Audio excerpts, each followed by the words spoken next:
So great students, today's class we are going to learn about the definitions of these terms, and we have the returns, we have the assessment, we have the tax administration in Kenya, we also have the KRA.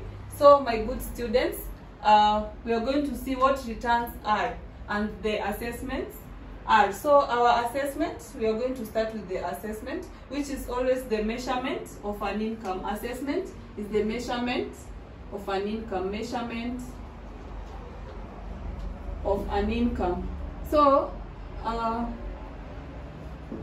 let's say you are an employee in your organization and you are supposed to pay a certain percentage of tax for the government. So you are going to use a tax assessment. We are going to use a tax assessment which is favorable to you. That is in the paying of the personal relief and the government revenue. So that is the tax assessment, which is the measurement of an income. So the tax administration, we always have a certain government organization that is used in the tax administration. So tax administration in Kenya basically is the collection of revenue for the government. So tax administration is basically the collection of revenue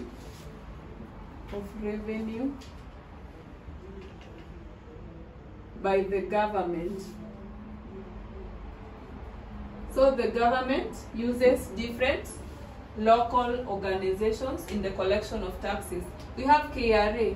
KRA basically is the Kenya Revenue Authority. Kenya Revenue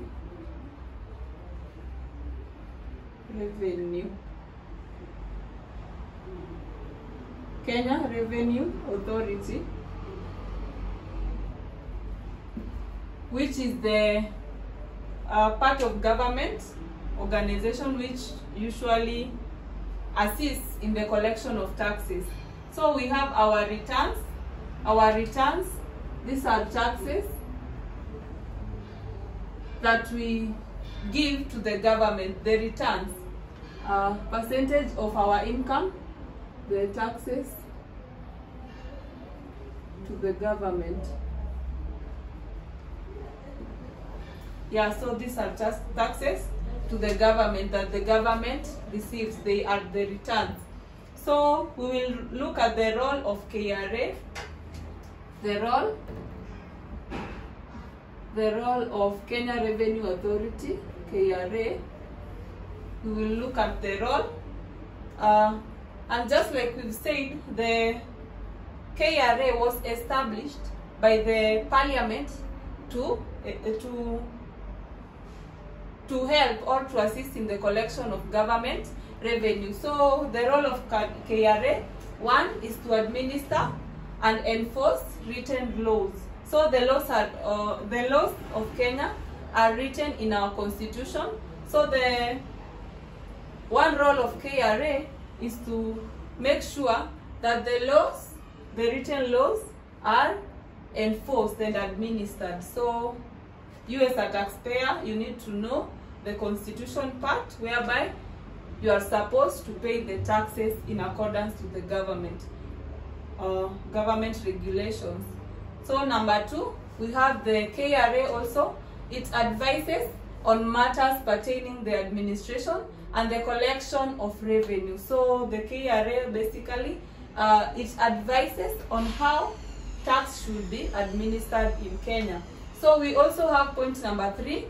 The role of KRA is to enhance efficiency and effectiveness of the tax administration. So the tax collected to the government should always be effective in doing government things or playing government roles by building infrastructure and the building of the schools. So also another role of the KRA is to make sure that there is no tax evasion. It eliminates tax evasion in Kenya. So tax evasion is the illegal act of omitting taxes, the illegal part of omitting taxes. You as a taxpayer, you are required to always give taxes to the government. Also, the KRA promotes professionalism and eradicates corruption by the KRA authority. So the KRA authority should always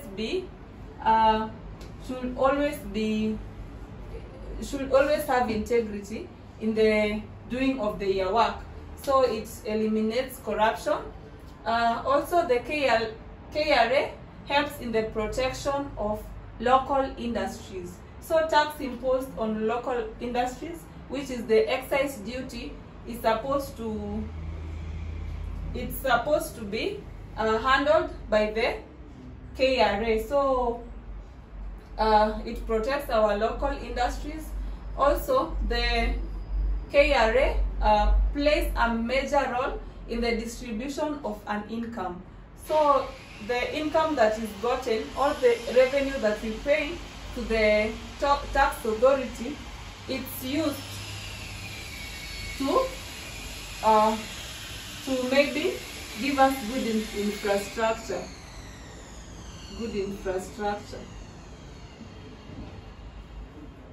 Okay, so my good students, we have seen the role of the KRA in our country, and what we are supposed to know is that we only have the Kenya Revenue Authority, which collects taxes or revenues in Kenya. Also, we will look about PIN. What is PIN? PIN means personal identification number.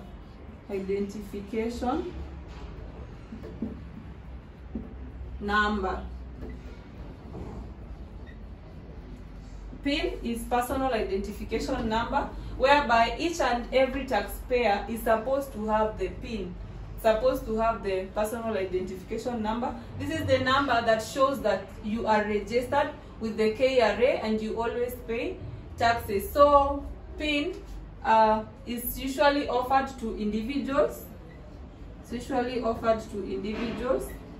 And also to corporations and all the other businesses registered under the Kenya Revenue Authority. So we have the purposes of a PIN. We are going to look at the purposes of a PIN. And the purpose of a PIN is to bring more persons to taxation.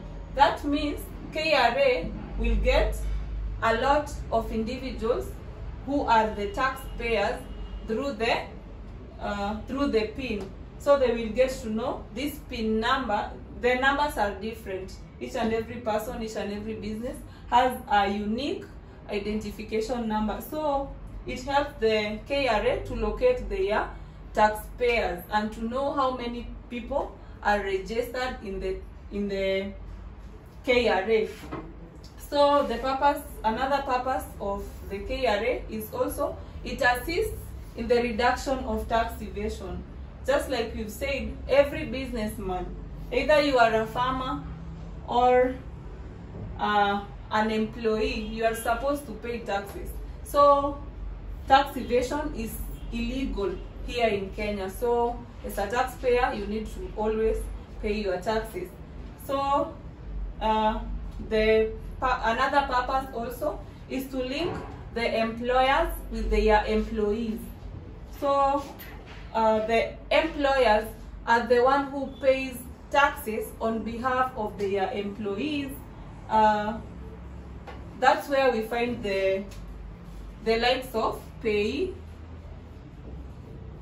which is the pay as you earn, and the personal relief,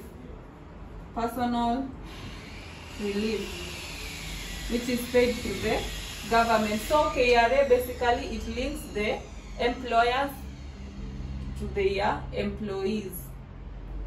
So we will talk about returns. And we have different types of returns. We have different types of returns. Tax returns. Oh.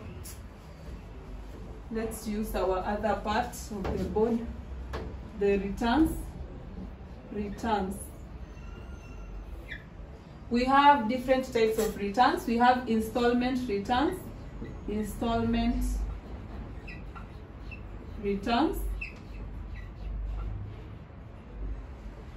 We also have the self-assessment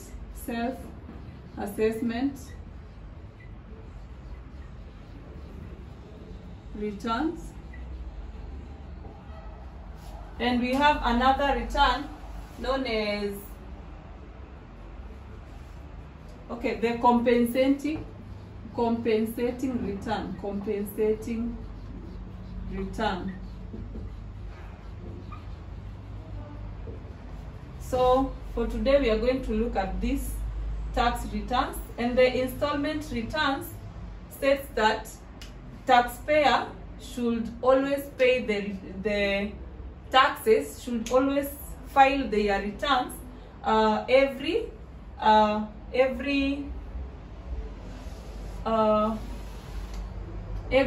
four times in a year. That means the tax point should always be on 20th of April, that is the 4th month, and then on 20th of June, then on 20th of September, and the 20th of December. So the taxes are being paid in installments in the month of April, in the month of June, in the month of September, and in the month of December. So you as a taxpayer, when you've enrolled for an installment return, you're supposed to pay your taxes 4 times in a year. So that means that is the installment returns. We also have the self-assessment returns. So these returns you need to file like any other person who have taken the PIN should always pay their taxes, and this means you should always file your returns every year. That means you should file your returns every year, like the nil returns, which we always file them by June 30th. Yeah, so this is your tax point. So this is the time on which you're supposed to file on your returns by yourself. You can do it online. So that is self-assessment returns. We also have the compensating return. Now our compensating return means, let's say you've paid, you have tax refundable. Your tax should be refunded. That means you've paid more than what you are supposed to have paid to the KRA. So the compensating of the tax, in the compensating, you will not be refunded back your money, but it will be pushed to the next tax point. It will be pushed to the next tax point, and that means our tax point is the time in which you paid your last tax. So let's say you paid your last tax on 31st December 2021. That means your next tax point should always be the same date, or the same date the coming year, the same date but the coming year. So this will be always your tax point. Like by this time you are supposed to have paid your tax. Okay, so my good students, hope we are together up to there as we continue with our next subtopic, and we are going to look at the role we are going to look at tax shifting.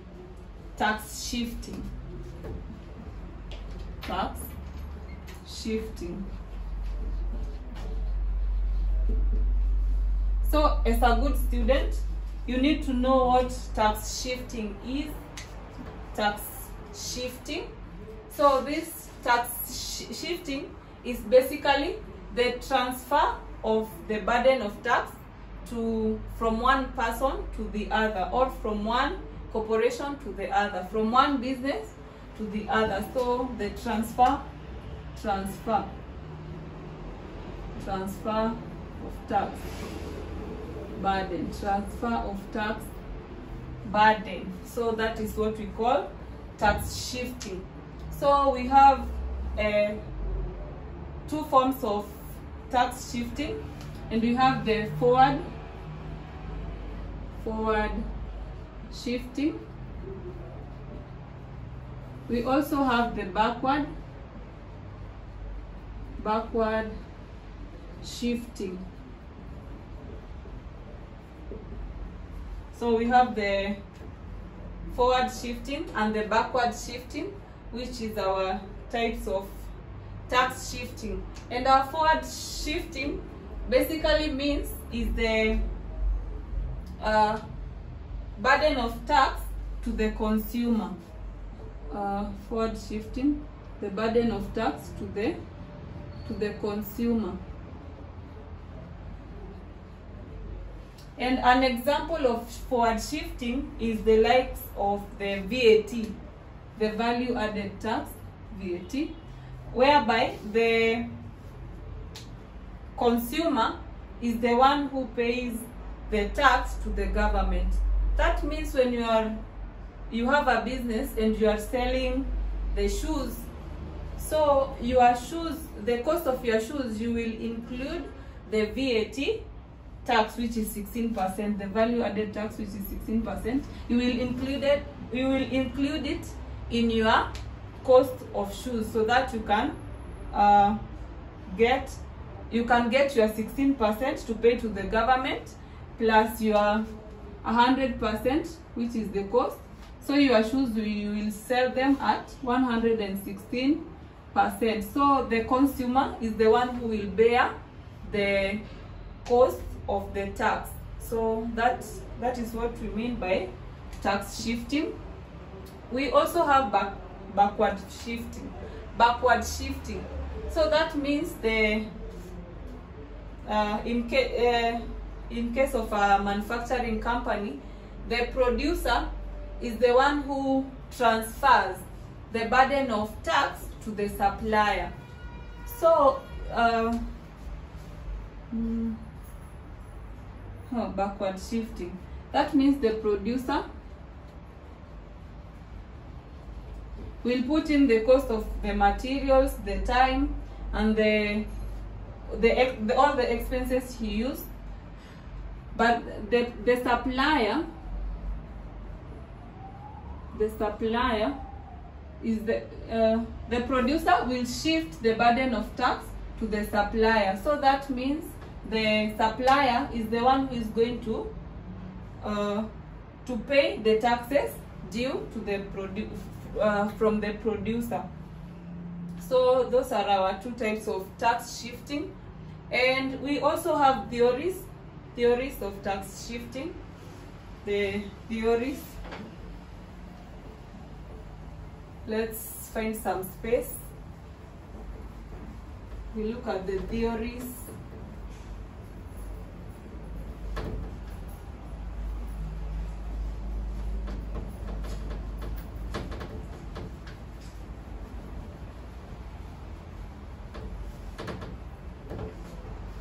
Yeah, let's look at the theories of tax shifting. Theories.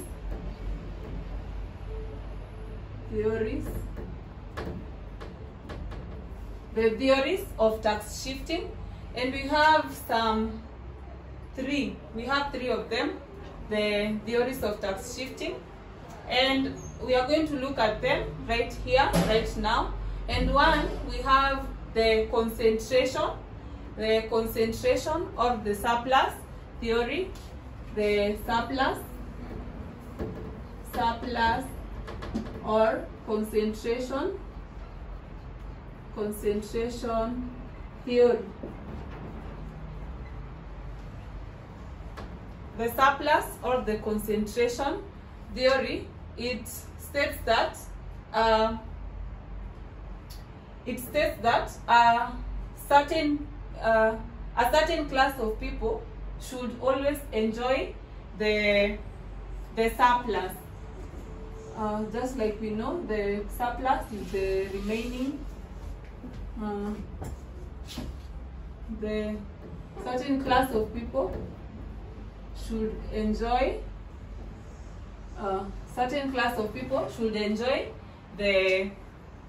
this shifting, the tax shifting. So this is one of the theory that it said that this class of people benefits in this shifting from one way or the other. So that is surplus theory or the concentration theory. We also have the government policies on prices. The government policies on prices. This is another theory. Government policies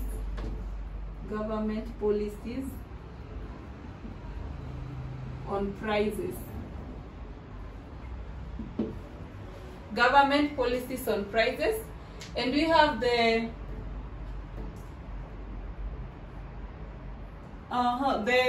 supplier cannot always be increasing prices to the goods, whereby the supplier cannot be increasing prices on the goods without the government policies.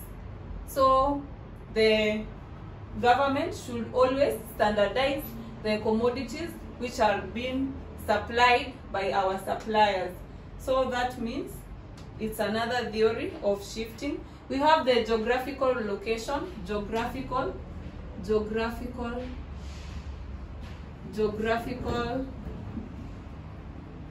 location.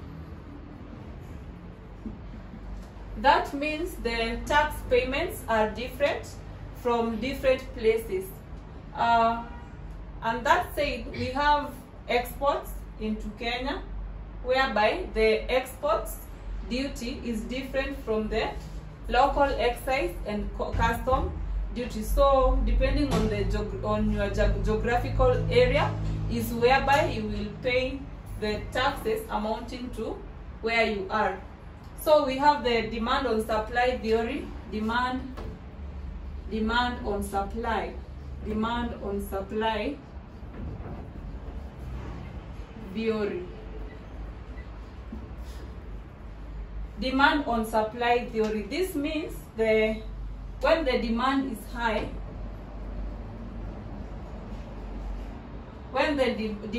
high, we also find that our supply will also be high.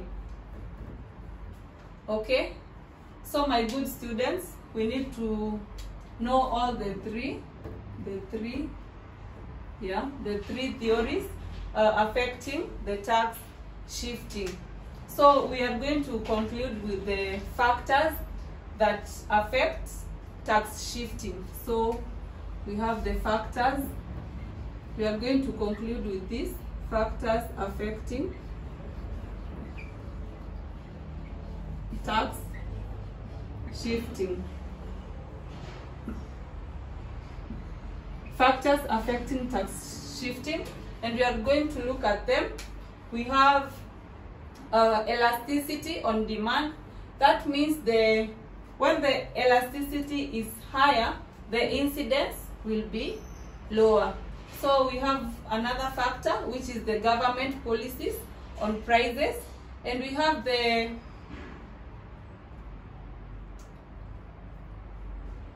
government policies on prices. This is another factor that will affect our tax shifting, just like you said. Then we have the geographical location, the geographical area. The consumers will move to regions with lower taxes. So the consumers will move to regions with lower taxes. That is what it means with the geographical location. Then we have the nature of tax. We have the nature of tax. We have different types of taxes. We have the indirect and the direct taxes, and that means the indirect taxes cannot be shifted. So the direct taxes cannot be shifted from one person to the other, but the indirect taxes can be shifted. So indirect taxes, we have the indirect taxes. We have the VAT, and the withholding tax,